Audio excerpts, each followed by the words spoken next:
Welcome to the Business Spotlight Podcast. My name is David Beeson. I am your host for today's conversation, and my guest today is Lacey J, owner of Spry Social Media Marketing and author of Down the Rabbit Hole. We're going to be talking about her journey to business ownership, challenges, best practices, and share a peek of what it's really like to own and operate a business. Lacey, welcome to the show, and thank you for being here today. I would love for you to give us a little bit of background of who you are and tell us a little bit about your business as well. Okay, I have been running my business for this March will be 15 years for me. So it's actually like what I've done for my entire career. I started my own business about 8 months out of college, worked for another digital marketing company for about 8 months out of college, and had some pretty strong value misalignments and got paid late and then in cash by this company. And I'm no fool. Yeah. I didn't take that for long, and I ended up leaving that company and just kind of being inspired by my partner at that time to just start on my own. And so the first couple of clients that I got actually came from that company, and some of them stayed with me for almost a decade. And so basically from the time I was about 22 until now, I've had my own business, and that's what I've done for my whole career. Gotcha. Awesome. Well, so generally speaking, what does Spry social media marketing do? Like if I was a potential client, how would you sell me? Well, we do specifically social media. We'll add in some email marketing, we'll add in a little bit of website and Google business listing, but our real meat and potatoes is social media. And there are tons of agencies that you can hire to do social media advertising, but we take it to the next step and we're doing real social media management. So if somebody has not enough internal capacity, enough time to be actually executing their social media internally, then they're going to partner with us. We're going to be doing monthly content planning with them. We're going to be acquiring photos and videos and doing photo shoots with them. And then we're actually creating the content and posting content on behalf of them on LinkedIn, on Instagram, on Facebook. And we'll run some ads to get growth in that too. But, we go that next level of actually creating and posting content for clients. And a second side of our business, as opposed to just management, is also consulting. So if we do have clients who have somebody internally who they want to be running it for them, one of our employees, which we call sprites, can come alongside one of the internal employees and partner with them, meet once a week via video chat and just collaborate and work together. So basically, in a session like that, they'll be working on a post, we'll be working on maybe some text to go along with that. We'll be scheduling content out together, we'll be analyzing content together. So basically kind of a just a little extension of somebody's internal team if that's what's helpful too. Yeah, yeah, that sounds super cool. So I'm curious for the for the audience. Most of our audience are up and coming business owners, so this is a question I always like to ask. What's your current ownership structure look like? Are you the sole founder and owner? Do you have a business partner? Or are there outside investors? I run as an S corp and I'm 100% owner. I have been 100% owner for about 90% of the 15 years that I've been working, that I've had this business. There was about a year and a half, 2 years where I brought on a business partner, which I personally did not enjoy. It did not go super well and ended up having to pay that person out to leave the business. Mm, And I've been very happy to be the sole owner. Um, and I don't think I would do a partnership again. That was tough. yeah, yeah, no, it makes sense. Hmm. So what's your current role look like in the business? Like, what's your day to day like? I mean, currently I wear many hats, right? So I'm doing all of the sales work for my business. So I've got a sales coordinator who helps me with contracts and estimates and proposals. But I'm the one who, if somebody is interested in working with us, I will do a discovery call with them, talk through, come up with a solution, send that solution out, work towards closing that deal. And then for a portion of our clients, I also do the social media management work. So our structure is built in teams where we've got an account manager plus an administrator and a project manager. And so I'm the account manager on about 25% to 30% of our clients while my employees are handling the rest of the 70%. Gotcha, gotcha. Yeah, makes sense. So when you look at your role, how many hours do you spend working in your business? So like the job itself, like the social media marketing and all that. And how many do you spend on the business, like strategy, planning, et cetera? Did you say hours or percentage? Hours. Okay, so I think on average, I'm probably working 25 to 30 hours a week. I have two kids. I've got an 11-year-old and a 13-year-old. And so the ability to have half days when I have them is super, super helpful for me. And about 10 hours a week of that is probably working on the business, while the other 15 to 20 is working in the business. Gotcha. Gotcha. Cool. Makes sense. So I know you kind of talked about it a little bit.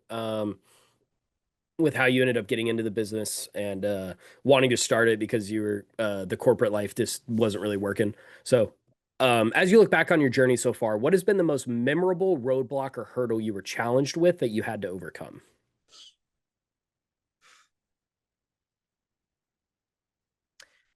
When I was about 6 or 7 years into the business, is when I went from being like a full on solopreneur to bringing on employees. And I didn't have, honestly, the revenue to really pay myself everything that I wanted, plus bring on my employees. And so there was a good 3.5 years where I kind of cut my income in Mm, half. And it was a horrible time in my life, just the worst. It was while I was in the middle of having a divorce as well. So I'm having a divorce, I'm cutting my income, I'm moving in with my mom in one room with my two kids, mm. and that was the time to bring on employees. It just was the right time. I needed help. I needed to be able to have people to help support the business. And so I just slashed my income and just sacrificed the hell out of 3.5 years, and then built the revenue back up with the employees supporting the rest of the business in a way that could support me to then move back out on my own and be able to have a solid income coming from my business, as well as providing for another five or so employees. Yeah, and how were you able to get through that? I mean, that sounds like it was pretty tough. Were y'all just able to grow a lot bigger, and then you was able to get to a more sustainable point? Yeah, it's like I had worked really hard for that first 6 or 7 years to build a reputation for myself that was very strong. And that reputation lent to bigger and bigger contracts coming through.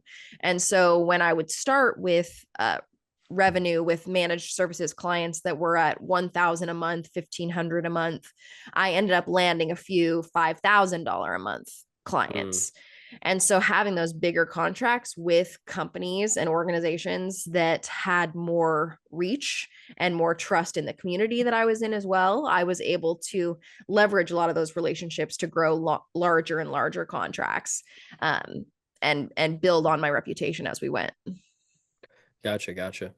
Um, so I'm always curious what successful businesses are doing. I mentioned to you beforehand, I also have a background in digital marketing. Went to school for film and TV production and then got a minor in marketing. I've grown up in marketing my whole life. My dad owns a marketing company. So this is an awesome conversation. But I'm curious for yourself, what percentage of your monthly sales is typically invested into y'all's personal marketing budget? Well, we run our marketing similar to the way that we run our clients' marketing. So we run our business as if we are one of our clients. And so if I were to estimate what kind of package we do for ourselves, we probably put about 4,000 a month into that. And so that ends up being about 10% of our revenue goes back into marketing us. Gotcha, gotcha. So what kind of what kind of different strategies are y'all using for marketing? I know you said digital, obviously, but is there any other strategies y'all are using? Yeah, I mean, it's an ecosystem and it's really centered around education. And I've always been that way. When I first started my business, it was really born from the fact that the company that I was working for was a digital marketing company doing SEO in 2011, 2010, 2011. And in that time, everybody knew that they needed SEO, but nobody understood it at all. And what I realized when I was working for this company was I was an account manager and I was responsible for selling these services and then seeing that they got done.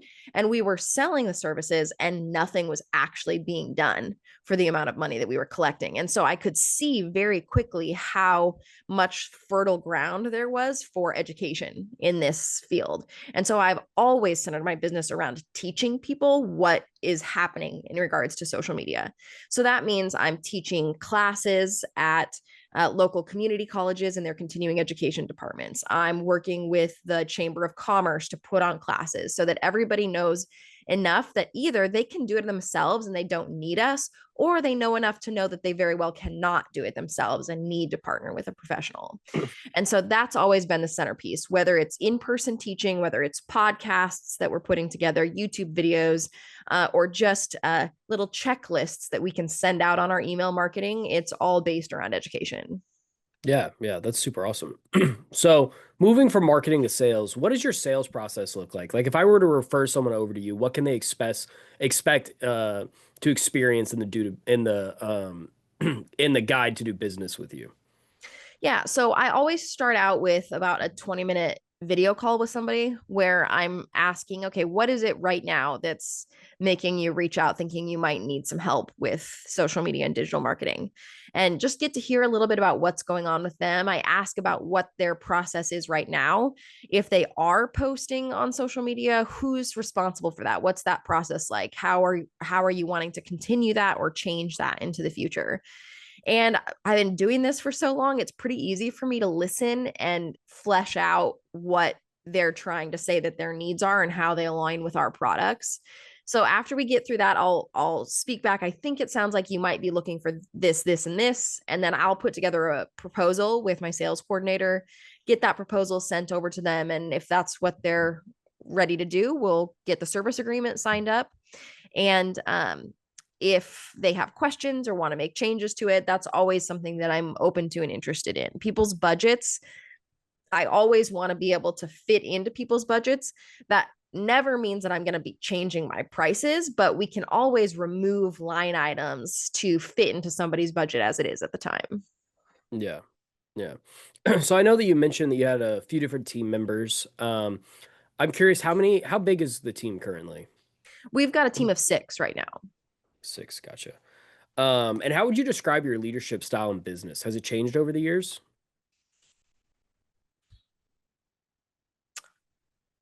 Things that I've gotten better with in leadership over time is giving feedback and giving it quickly and directly.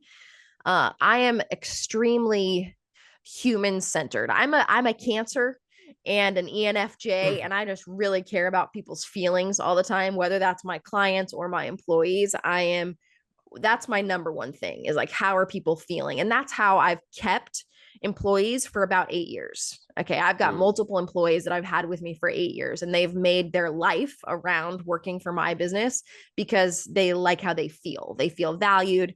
They feel like they are free.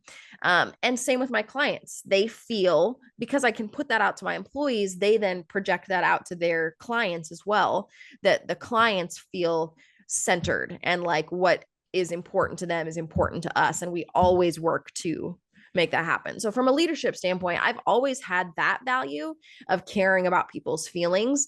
But I've gotten better and better at understanding that it is caring to give feedback before an issue comes up. And so I've gotten better and quicker at seeing something that I would like to be done differently and giving that feedback quickly so that changes can be made before any problem comes up.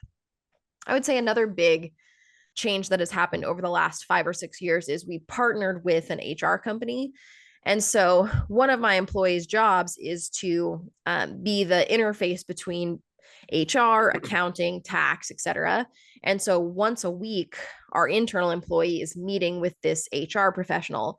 And once per week, they're going back and forth talking about, okay, what changes need to be made to the handbook? When is our next performance reviews? What are we doing for questions in regards to those performance reviews? And partnering with that HR company and having the confidence that I'm not only doing what I think is best for my employees, but I'm also doing what's legal, what's best practices from an HR perspective.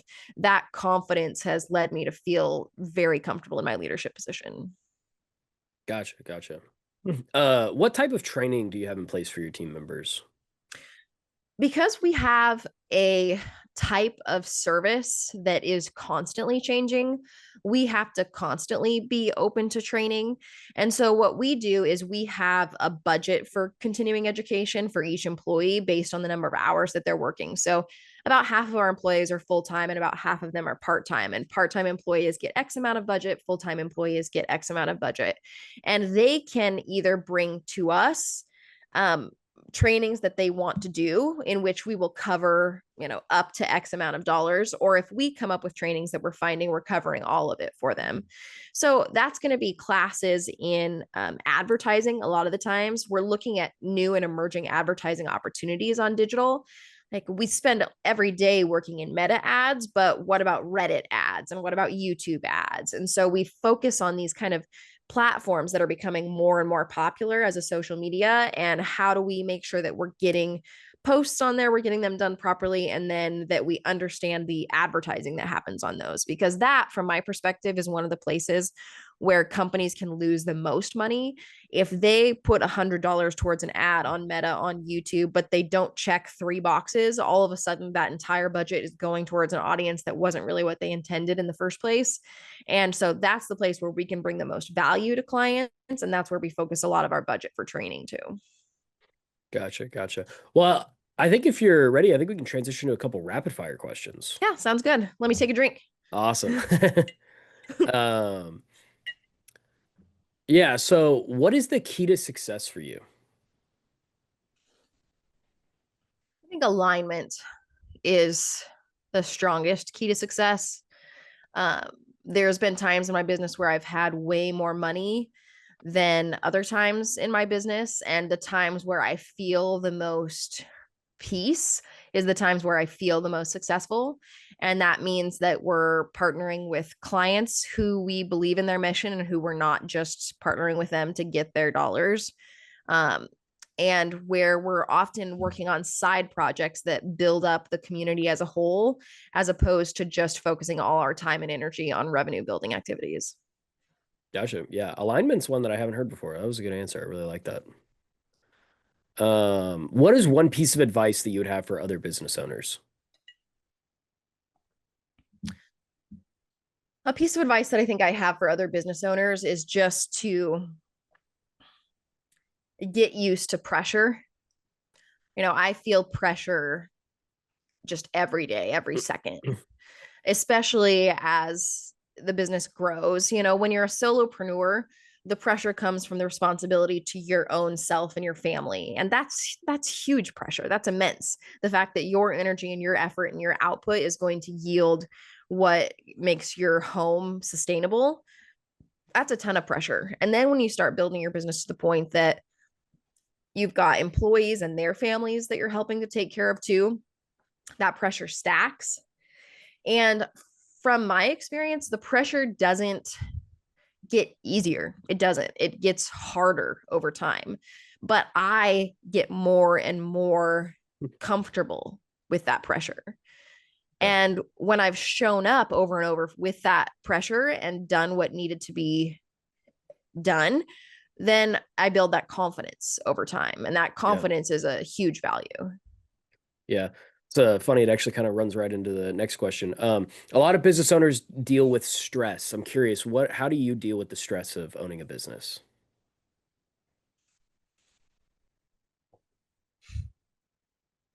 Therapy, a lot of therapy and journaling. Um, really, if I don't do that, then it's a joint and a cocktail, and that's not helpful for me in the long run. Yeah. So, Yeah. Yeah. I like that. Yeah, I think therapy is good for everybody. mhm. Um, so normally the next question I ask is what is a good podcast or business you're reading or listening to? But you mentioned that you were an author of Down the Rabbit Hole. So I'm curious, I'm going to change this question a little bit. What is your book about? Okay, so I've got a little copy of it right here. This is it. It's Down the Rabbit Hole, and the subhead is Slowing the Spread of Misinformation and Propaganda on Social Media. And as somebody who has been working in social media for 15 years, I've watched the landscape of social media change, ebb and flow over time. And especially since 2020, I've seen a huge change in the amount of honestly content that is inauthentic. So a lot of that would be bot comments or pages that are like ambiguous profiles, meme accounts that purport to just be like satire or funny, but often are owned or run by people who are trying to steer public opinion. And so, one of the biggest things that I think can help social media to maintain as a place where people can connect is digital literacy. And so, I just want to uplift people when it comes to their education around how they use social media. In the book, there's something called the 3-click method, which basically just means when you see a piece of content, especially if that content triggers you emotionally, can you, one, read the whole post, two, look at the profile where the post is published, and three, look at the about information for that profile. And if after you've done those three things, you're still feeling like you want to share that piece of content, you're still feeling like you're triggered by that piece of content, then fine, let's believe it. Let's take an action based on it. But if we can stop that triggered reaction, then we very vastly slow the spread of misinformation and propaganda on social media. Yeah, no, that's super cool. Yeah, sorry, my dog's going crazy. I can't hear it at all. Okay, good. Yeah, no, that's really cool. Yeah, um I'm I try not to use social media a whole lot because I do a lot of work at social media, so I try to not be on it a lot. But I would lie if I said I'm not a little addicted to Twitter or X now. Mm-hmm. I'm on there a lot, and I think it's the worst on that app. I see a lot of stuff Yeah. on that app, and I just try to avoid it. I'm on there for sports mostly and stuff I'm into, and then I see the random, we call it rage baiting now. That's like the Yeah. big term Mm-hmm. for it is rage baiting, and it's all over the platform. Yeah, and it's all manipulation against our biases. And I mean, a good section of the book is about biases, what biases we innately have, and how content is manipulating us and to trigger us in order to just have us feel a big feeling and have that feeling turn into fear and distrust and polarization when the entire point and the real power of social media is the connectedness that we can feel through it. And so I want that to endure. And I think the only way is if we increase everyone's digital literacy.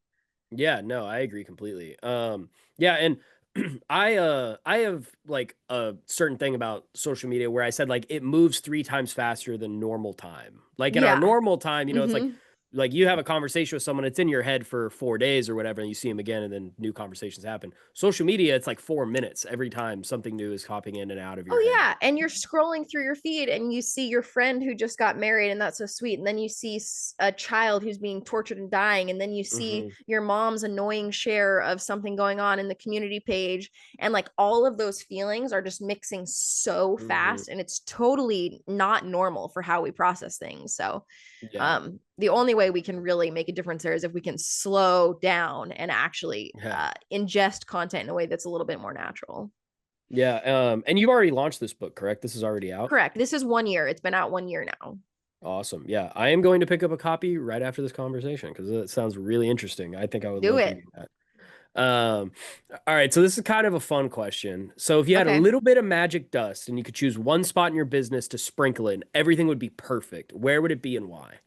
Okay, so one of the hardest things in social media is getting good visual content, photos, videos, etc. And so if I had a little bit of magic dust, I would have our clients be able to just immediately let us travel to their location and get high quality photos and videos all the time. That's probably one Yeah. of the harder things with partnering with an agency that's outside is we're not there every day to get photo and video content. And so we make it work in other ways. But if I had magic dust, that's what I would do.